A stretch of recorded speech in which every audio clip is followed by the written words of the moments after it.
Hi one ఈరోజు seventh day tip గురించి చెప్పబోతున్నాను. సో సెవెంత్ డే టిప్ ఏంటి అంటే, ఎవరైతే బాగా డైజెషన్తో ప్రాబ్లం ఉంటుందో పిల్లలతో సహా వీళ్ళందరికీ ఈ ప్రాబ్లమ్ని నార్మల్ చేయడానికి ఈ టిప్ సపోర్ట్ అవుతుంది. ఏంటంటే ఆ టిప్ అంటే, మనకి డైజెషన్ ప్రాబ్లం ఉన్నా, బ్లోటింగ్ వాంతి వచ్చే ప్రాబ్లం ఉన్నా, తినేటప్పుడు ఎక్కిళ్ళు ఎక్కువగా వస్తూ ఉన్నా, వీటన్నిటికీ సింపుల్ టిప్, మీరు స్లోగా తినడం మంచిది. కొంతమంది మొబైల్ చూస్తూనో టీవీలు చూస్తూనో తిండి మీద దృష్టి పెట్టకుండా గబగబా తినేస్తూ ఉంటారు. ముద్ద నవలకుండా మింగుతూ ఉంటారు. దీనివల్ల అరగదు.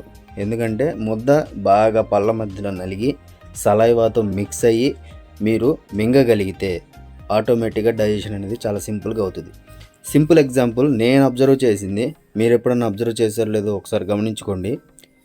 మీరు ఎప్పుడన్నా కానీ ఫుడ్ తిన్నారు కదా, ఫుడ్ తిన్న అరగంటకి ఒక చివింగం తీసుకోండి, అంటే బబుల్ గమ్ తీసుకొని నవ్వులుతూ ఉండండి.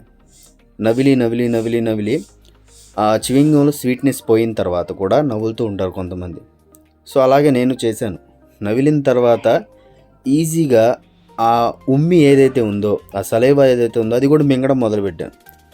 లోపల ఉన్న ఫుడ్ అంతా త్వరగా డైల్యూట్ అయిపోయి నాకు త్వరగా ఆకలేయడం జరిగింది.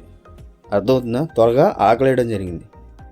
ఎప్పుడు నవిలి సలైవాని మింగినప్పుడు. అదే ప్రాసెస్ మీరు ఫుడ్ తినేటప్పుడు బాగా సలైవాని మిక్స్ చేసి మింగగలిగితే మీకు digestion problem maximum solution create చేస్తుంది. ఓకే, ఐ హోప్ ఈ విధంగా చేస్తారని అనుకుంటున్నా. అండ్ ఇంకో చిన్న విషయం, పిల్లలకి తినిపించేటప్పుడు దయచేసి వాటర్ని దగ్గర పెట్టుకోవద్దు. ఎందుకంటే వాళ్ళు వాటర్ తప్ప ఫుడ్ మీద దృష్టి పెట్టరు. ఓకే, సో ఇలా చేయగలిగితే మీరు హెల్తీగా ఉండడానికి సపోర్ట్ అవుతుంది. ఈ టిప్స్ మనకు సపోర్ట్ అవుతుంది అనుకుంటే మన ఛానల్ని ఫాలో అవ్వండి. నచ్చితే ఒక లైక్ ఇవ్వండి. Thank you so much. జై హింద్.